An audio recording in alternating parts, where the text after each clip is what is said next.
L'homme le plus puissant du monde finit par tomber dans un cachot avec une vie différente. Sans pouvoir, extrêmement pauvre, mais avec le seul espace d'amélioration par niveau. Alors, après 3 ans enfermé dans les bois, il revient totalement inarrêtable. Mais pour savoir comment nous en sommes arrivés là, Don Guacchino nous raconte l'histoire du petit fan qui a tout perdu lorsque le clan de sa famille a été attaqué lors d'un massacre où il fut le seul survivant. Grâce à cela, il est passé d'enfant faible à reconstruire son village pour regagner le respect envers ses parents et ses fidèles. Pour cela, il doit quitter la cultivation en voyageant des montagnes obscures jusqu'à la ville à travers ces créatures gigantesques qui grandissent avec leur maître, connus sous le nom d'animaux spirituels. Pendant ce temps, ces jeunes qui font confiance à leur maître l'accompagnent à travers leurs terres, laissant derrière eux les belles femmes et arrivant jusqu'à la civilisation, qui se combinent parfaitement avec des créatures de toutes sortes et qui, selon leur puissance, sont classées par rang de D à A. C'est pourquoi, le lendemain matin, en lançant le tournoi, tout le monde veut voir qui est l'homme le plus fort dans les gradins. Les autres méprisent le nouveau cultivateur venu des montagnes, un paysan jugé indigne de l'élite. Les rangs A. Pourtant, il y a des gens qui le voient autrement. Un enfant qui, en ne vendant que du poisson et sans parents, a réussi à fonder une secte entière. Sa grande affinité avec les animaux spirituels explique le respect de ses disciples. Et comme il est le premier combattant, il se présente avec ce qui est le meilleur spectacle. Les gens commencent fétiches par se moquer, mais en voyant une baleine géante remplir tout l'endroit, il reste silencieux. Son rival tente aussi quelque chose en invoquant son singe colossal, moins impressionnant. Mais un combat d'une ampleur biblique commence, où chaque coup des géants se fait ressentir dans le public, tandis que leurs maîtres se déchirent entre eux. Les spectateurs sont très calmes et excités. Malgré ces niveaux de puissance, l'intensité de l'eau contre le feu commence à monter, jusqu'à ce que le maître amplifie les flammes de sa bête. Le prota est en difficulté, cependant, 10 ans d'entraînement et sa confiance le poussent à chercher le moment parfait pour son ascension. Un état où la baleine, apparemment normale, devient invincible, se nourrissant des attaques pour les recracher avec encore plus de force. La bête singe semble y résister, mais en réalité, elle ne le peut pas. Elle finit par être domptée. Pendant ce temps, le prota savoure sa première victoire. Cependant, de nulle part, une aura sombre commence à transformer son animal de compagnie en la baleine putréfiée. Une monstruosité qui, sans réfléchir, dévore une grande partie des gradins, dans un chaos total. Là où le protagoniste ne peut plus la contrôler et finit aussi par être dévoré. Pendant ce temps, la dernière chose qu'il fait est de se souvenir de la vie avec ses parents. Comment il a grandi avec son animal et reconstruit son clan. Jusqu'à maintenant, il perd tout à nouveau, même son héritage, et se retrouve dans une situation pire et irréversible. Et c'est ici qu'un vieux maître lui dit que sa baleine est arrivée à cet état à cause d'une possession, un rituel interdit d'il y a des années pour conspirer contre lui. Cependant, il va s'en charger et lui donner une chance en prenant le corps d'une personne qui sera sur le point de mourir 1 an après cet incident, afin qu'il puisse recommencer à zéro. Il se réveille dans le corps d'un jeune esclave, faible, fuyant ses ravisseurs.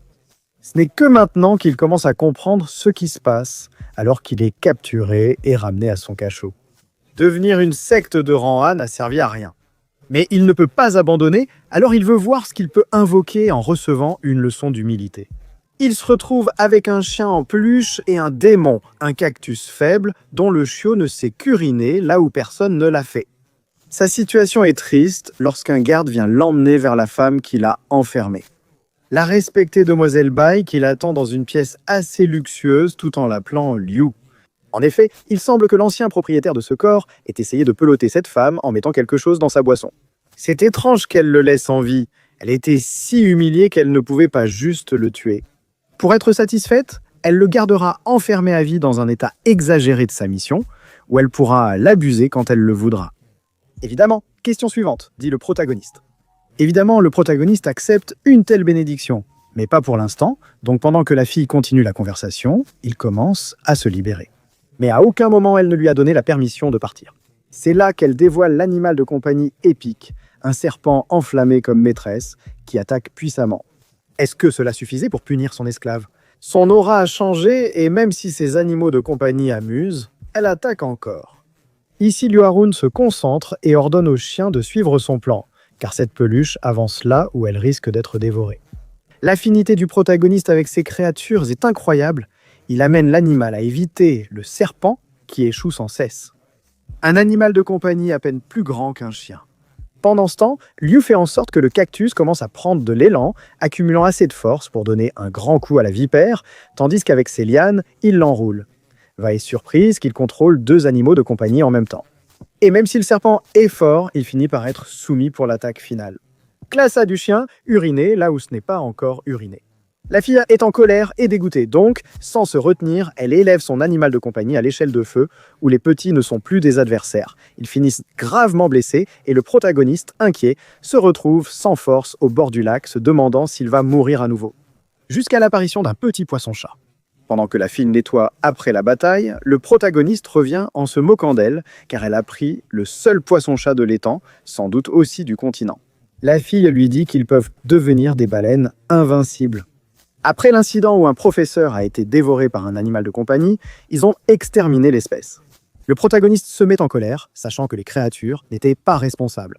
Elle ignore pourquoi il s'énerve et attaque à nouveau, mais cette fois, Luaron inverse la situation. Pendant qu'il bloque la fureur du serpent avec son corps pour que le petit poisson, profitant de la position, dévore le serpent. Un pâcre faible dont la seule qualité est d'absorber. Le protagoniste annonce à la fille son départ, la laissant sans voix. Évidemment, il envoie ses hommes et de nombreux loups à sa poursuite. Cependant, même s'il est blessé, le protagoniste sait très bien utiliser son animal de compagnie pour sauter d'une falaise jusqu'à un endroit sûr. Les recherches du lendemain se terminent et la jeune fille se sent encore plus humiliée que jamais. Cependant, c'est ici que son frère fait son apparition avec une grande prestance, et après avoir entendu ce qui s'est passé, il ne ressent que de la colère parce qu'on a emporté son poisson-chat presque éteint. Elle lui demande si la créature a quelque chose de spécial, mais non. Un poisson ordinaire que même elle, avec une attaque faible, aurait pu tuer avant de dévorer son serpent. Le vrai problème, c'est que quelqu'un l'ait apprivoisé. Le seul qui pouvait faire ça est mort il y a 1 an, donc c'est curieux et il doit s'en occuper en attendant. Le protagoniste, sachant qu'ils ont maintenant la réputation de bêtes sinistres, ont une nouvelle chance d'atteindre le sommet. Il se rend donc rapidement dans un village voisin, cherchant une auberge où il pourrait acheter un animal de compagnie pour se déplacer. Mais en donnant le nom de son clan, le tenancier ne le trouve pas sur la liste. Il attire l'attention car sa secte a été radiée des registres il y a quelques mois.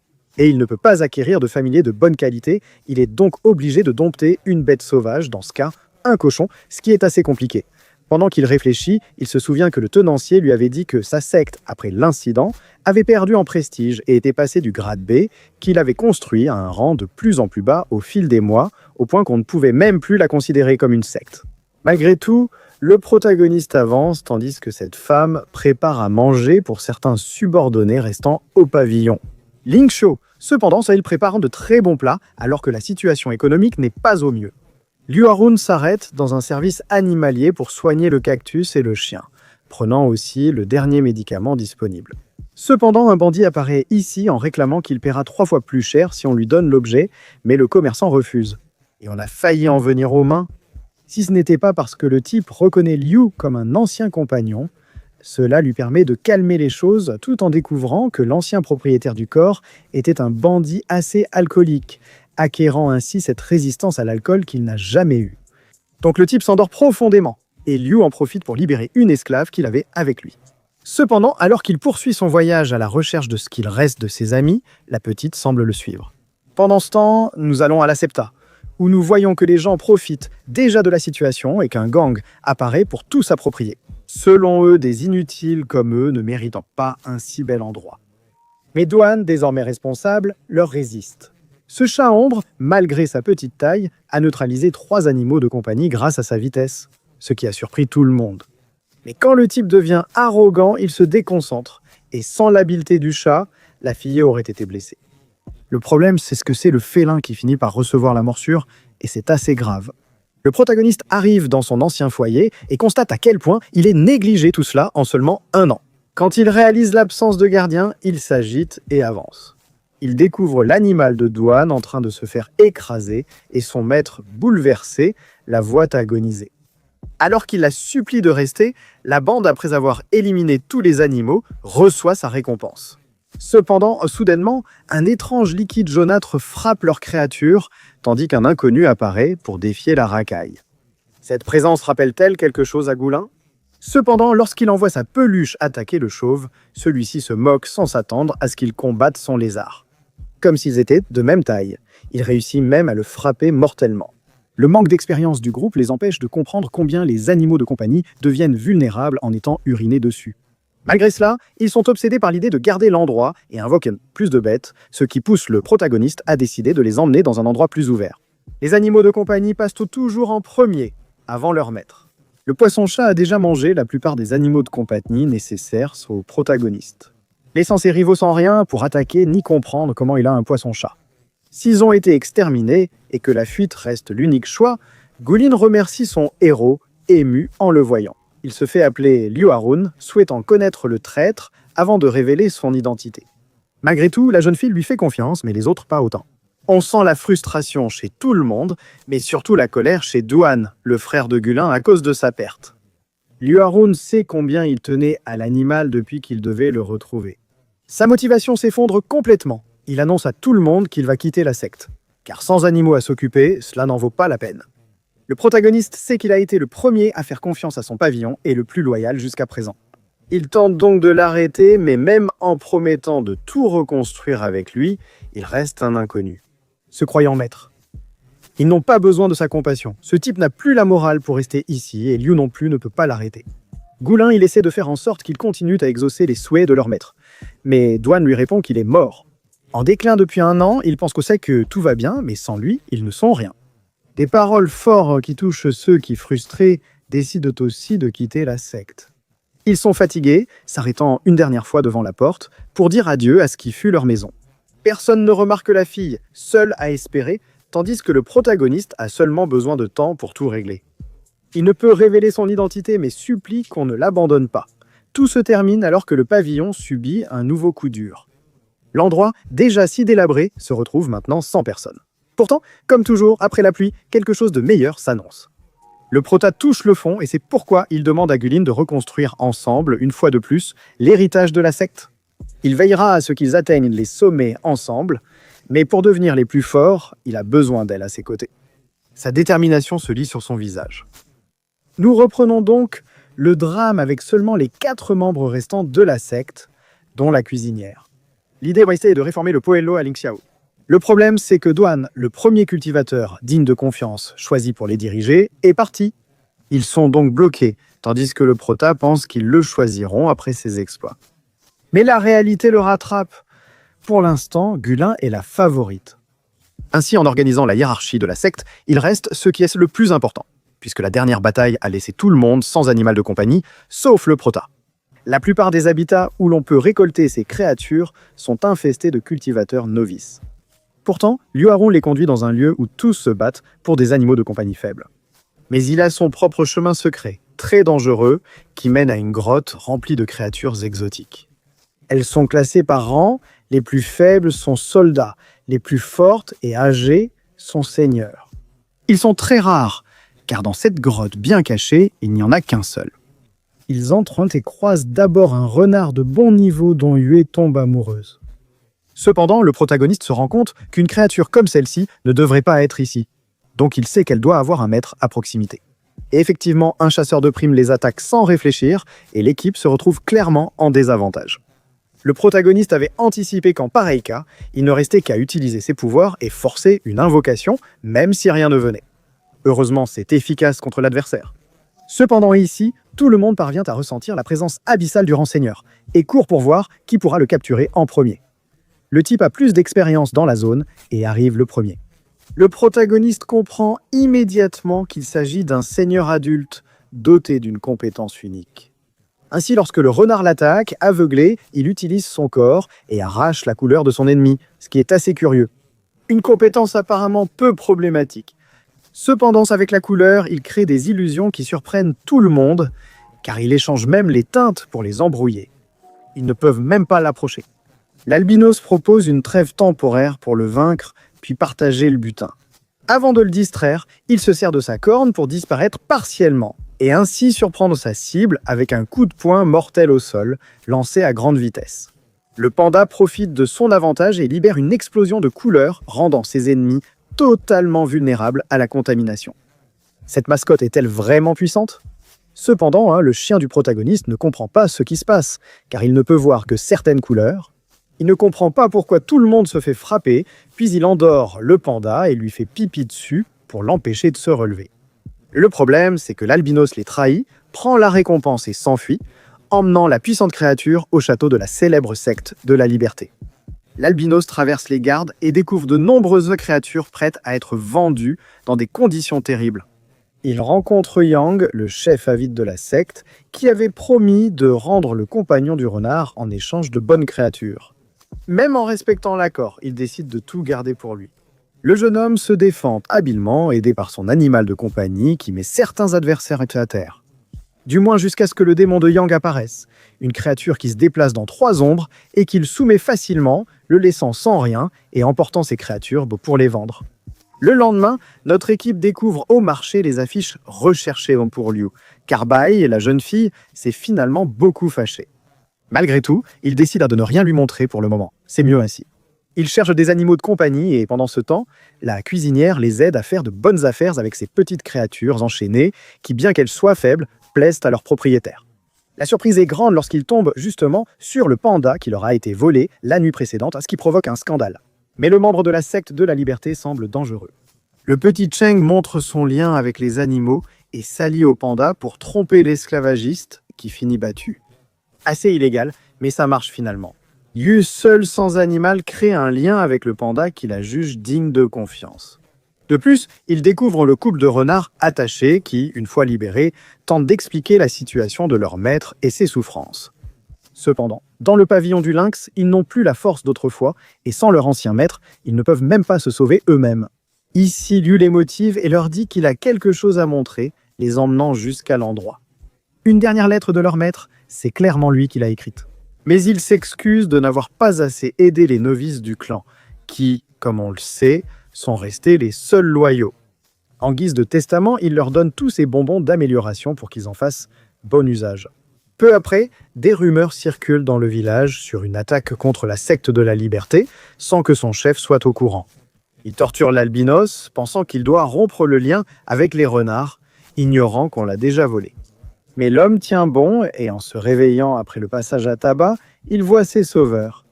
Ceux qu'il a volés lui ont rendu ses mascottes. Le prota lui fait clairement comprendre qu'il le considère comme quelqu'un de puissant et veut l'aider.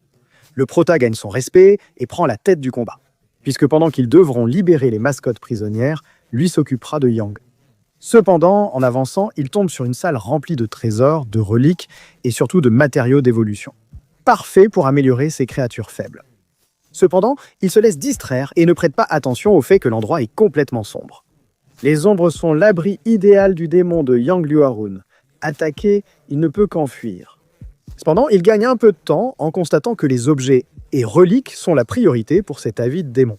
Cependant, cela ne fonctionne pas indéfiniment, et même en le distrayant, le protagoniste reçoit une blessure assez grave. Il n'a pas d'autre choix que de rejoindre l'équipe qui prend le contrôle du château. Voyant Liu, Gulin commence la guérison avec son papillon.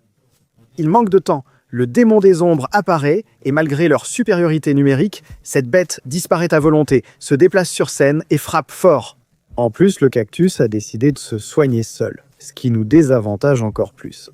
Mais malgré tout, les renards unis parviennent à maîtriser un peu la créature. Mais alors qu'ils préparent une bonne attaque, Yang décide de faire évoluer le spectre et à ce stade, plus rien ne peut l'arrêter.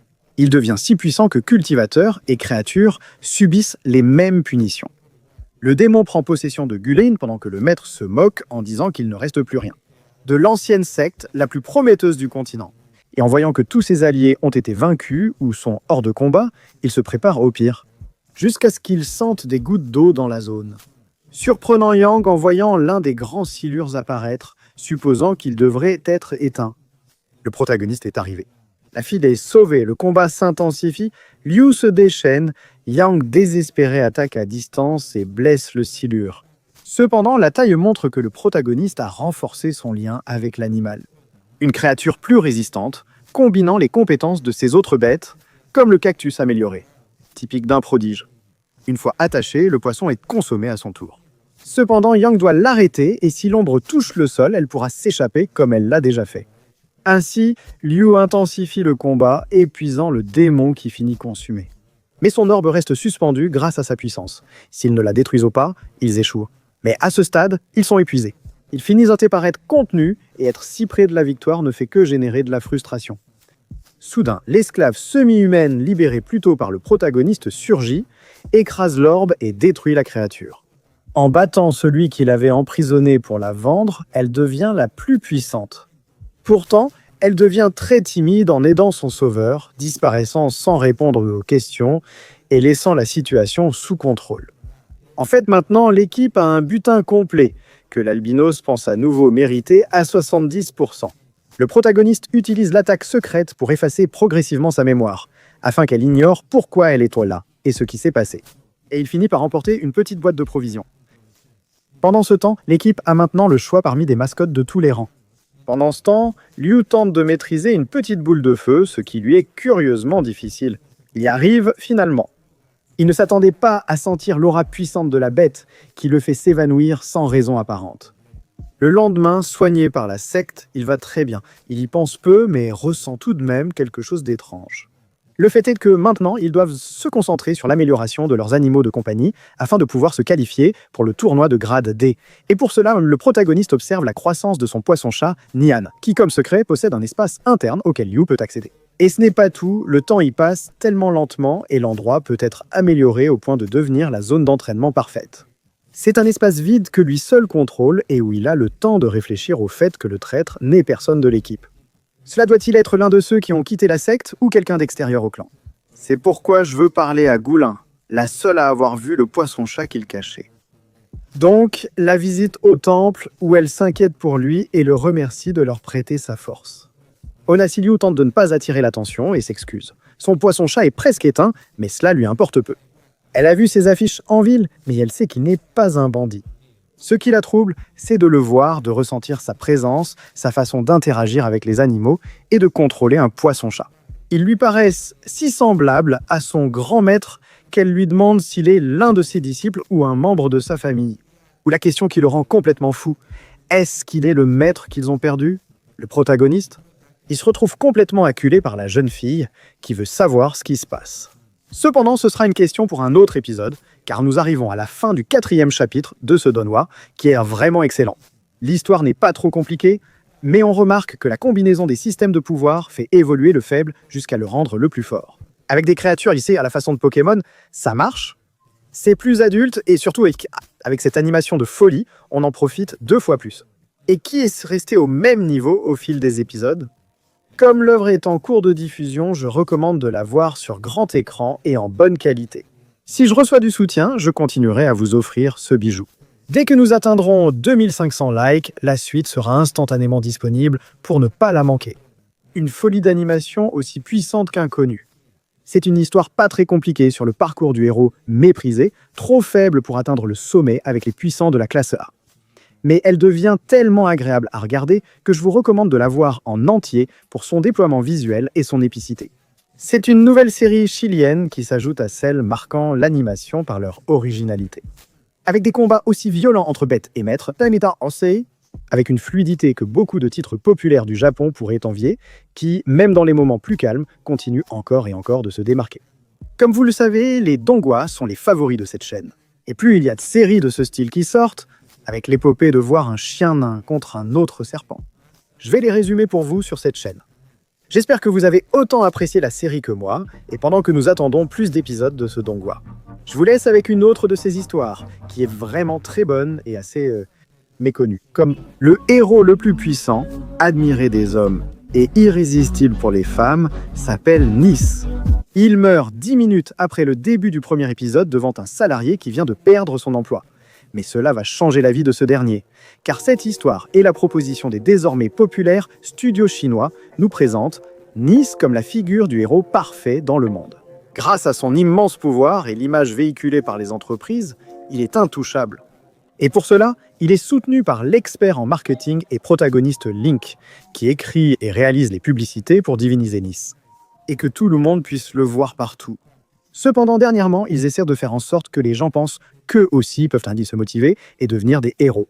Il finit par recevoir un refus de ses supérieurs. Puisqu'ils ne peuvent pas permettre aux pauvres roturiers de la ville de se sentir importants, ils doivent simplement continuer à être les fans de ceux qui comptent vraiment. Alors, le prota se fait mettre à la porte d'une manière si polie qu'il se retrouve au dernier étage de l'endroit, en train de se demander ce qu'il va faire. Ou bien est-ce que le mieux serait tout simplement de se jeter dans le vide? Du moins, jusqu'à ce qu'il perçoive derrière lui la présence du légendaire Naïs, imposant, invincible et respecté. Cependant, alors qu'il le voit s'approcher, la caméra passe au ralenti, le type va même jusqu'à lui faire une petite émotion. Et c'est lui qui se jette dans le vide, on voit clairement sa tête se décaler un peu en touchant le sol. Link est sous le choc, il ne comprend pas comment le grand Nis qui a toujours su voler est maintenant écrasé au sol. Que s'est-il passé? Rapidement, des gens superficiels, indifférents, trouvent notre protagoniste. Après cet hommage, ils devront passer de nombreux appels car ils sont vraiment dans le pétrin. L'équipe du héros de Nice interroge le protagoniste, mais il a seulement assisté au plongeon, rien de plus. Cette femme d'affaires blonde appelle le patron sans chercher à l'alarmer. Mais alors que le protagoniste tente de fuir, ils l'assomment avec un seau de peinture. C'est alors la révélation. Lynn ressemble incroyablement à Nice, alors ils ont le plan parfait pour éviter de créer une panique générale. Vont-ils en faire leur héros? Quelques jours plus tard, le protagoniste, après un traitement capillaire douteux, devient remplaçant. En une semaine, ils ne se sont même pas souciés de ce qui est arrivé au véritable héros. Personne ne s'en est soucié puisqu'ils ont maquillé le corps pour le faire passer pour Link. En tuant l'ancienne identité du héros, ce qui fut une nouvelle que seule sa mère a lue, quelque chose de vraiment lourd pour le héros. Mais il sait aussi que c'est un moment qu'il peut saisir pour faire quelque chose de plus avec sa vie pathétique et ordinaire. En fait, il ne leur avait rien dit. Mais dans ce monde, les héros tirent leur pouvoir de la confiance que leur accordent leurs partisans. Si les gens sont satisfaits de leur héros, la personne devient plus puissante, ce qui permet à n'importe quel humain de gagner en confiance, de devenir plus puissant et d'améliorer ses traits, ce qui se manifeste dans leur corps et dans leur puissance. De plus, la blonde, une femme qui sait maintenir des images artificielles de célébrités, l'emmène rencontrer celle qui est sa petite amie. Tout un spectacle pour les masses. Cependant, le gars est très nerveux car il a toujours aimé cette fille. Il en rêvait depuis ses débuts dans la publicité et va enfin la contacter. Mais il était évident qu'elle devrait probablement rencontrer son petit ami et le découvrir rapidement. Malgré tout, il part à la guerre sans armes et doit faire confiance. Il prend la fille par la main et agit comme Nice. Le souci, c'est qu'ils se rencontrent lors d'un événement pour couple parfait où on leur posera des questions pour tester leurs connaissances mutuelles. Et tout cela est animé par un autre héros assez insignifiant, qu'il déteste et qui soupçonne déjà que ce Nice n'est rien d'autre qu'un imposteur.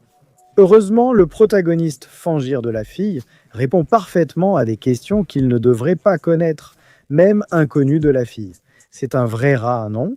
La fille rougit légèrement pendant que le hâteur des héros désespère, et même s'il avait déjà prévu quelque chose en apportant ce détecteur de mensonges, ça ne marche pas. Il tente de savoir si Moon est vraiment la petite amie de Nice ou si c'est juste une rumeur en ligne, ce qui semble être le cas. Cependant, pendant quelques secondes, il y réfléchit. Et il le fait très bien, donnant une réponse incroyable qui satisfait tout le monde, sauf ses ennemis.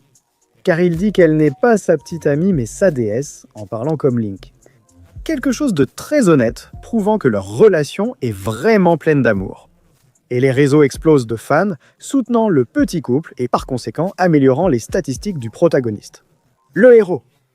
250, humilié, choisit d'utiliser un atout supplémentaire. Il fait alors venir l'ex-chef du marketing, licencié après la supposée mort du protagoniste, qui devient le témoin clé prouvant que la vie de l'invincible Nice n'est pas si irréprochable. Ils essaient de bien maquiller toutes leurs conneries. Et si la confiance donne le pouvoir aux héros, la peur et la frustration deviennent le moteur du pouvoir des méchants. Cet homme rempli de peur était un homme d'affaires redoutant surtout la faillite. Et encore plus si on lui reproche le fait que l'un de ses employés se soit jeté dans le vide. Ce pouvoir est représenté par une substance noire qu'il peut transformer à sa guise en différents objets assez dangereux. Et on peut le voir lorsqu'il tue précisément toute la salle. Le protagoniste, rongé par la peur malgré sa force et son agilité à esquiver les attaques, provoque une émotion intense chez les fans de TikTok. Bien sûr, son rival ne se rend pas et il doit aussi protéger sa petite amie. Moon affaiblit ses attaques, tandis que la peur grandit chez son adversaire, surtout en repensant à ses pertes qui ont failli le pousser à sauter du bâtiment. Il utilisera ses dernières 6 forces pour vaincre le protagoniste. Nice tente de paraître confiant, mais réalise qu'il manque de gestes de superstar. En plus, ils ne font même pas bouger son adversaire. Finalement, il se prend le plafond d'un coup. Pendant ce temps, il se rappelle qu'il n'y a que quelques jours, il n'était qu'un humain tout à fait ordinaire. Avec une vie oubliable, ce que la peur utilise pour affecter son esprit. Cependant, il y a encore quelqu'un pour qui il doit se battre. Cette femme, jadis illusion, est aujourd'hui plus réelle que jamais, malgré sa vie très ordinaire. Dans ce monde où les héros reposent sur la confiance, aucun don ne permet de briser les règles et de devenir puissant. Il affronte le rayon laser de son rival et, grâce à ses points, l'envoie y dormir d'un coup. Situation maîtrisée. C'est une tentative de terrorisme. Knight comprend qu'il doit non seulement prétendre être le héros le plus puissant, mais aussi s'y habituer. Pour l'instant, la blonde reste calme et l'emmène au Hall des héros, un immense bâtiment regroupant les êtres les plus puissants. Plus ton rang est élevé, plus tu vivras haut, avec tous les grands luxes que cela implique. Désormais, le prota doit comprendre qu'on ne le traite pas bien pour être Link, mais parce qu'il remplace Nice. Une personne qui, il y a seulement quelques jours, a décidé de mettre fin à ses jours. Avec une motivation qui devait être très forte et trop sombre pour laisser derrière soi tant de luxe et de reconnaissance. Arrivé au sommet dans sa chambre, on ressent argent, tranquillité, et en se couchant, on réalise qu'on ne peut être mieux accompagné. Il a maintenant une super petite amie, une vie parfaite. Si ce n'était pour le petit détail qu'en se retournant pour la regarder, la femme est morte. C'est l'histoire d'un héros pas si ordinaire. Ce premier épisode exceptionnel d'une série chinoise coproduite avec le Japon s'achève, à ne pas manquer. Surtout avec la popularité actuelle de ces histoires. Le rythme est appréciable et différent, c'est clairement une série à voir en entier. Elle est disponible sur plusieurs plateformes, y compris Bilibili et Crunchyroll. Comme ça, vous pouvez la suivre facilement. À mon avis, elle propose une histoire prometteuse. C'est Animation Brother, avec divers styles animés par différents studios. Je trouve que ce que font les Chinois est incroyable. Regardez-la, profitez-en et abonnez-vous à ma chaîne. Parce que chaque semaine, dès que les épisodes et les vidéos seront publiés et soutenus, je mettrai clairement la vidéo à jour instantanément pour vous. Et écoutez, cet opening et cet ending, ils sont délicieux. Pour ma part, c'est tout. J'espère que vous appréciez l'activité sur la chaîne. Avec ces nouvelles séries chinoises dont j'ai déjà parlé dans mes précédentes vidéos. Pour les intéressés, je les mettrai en description.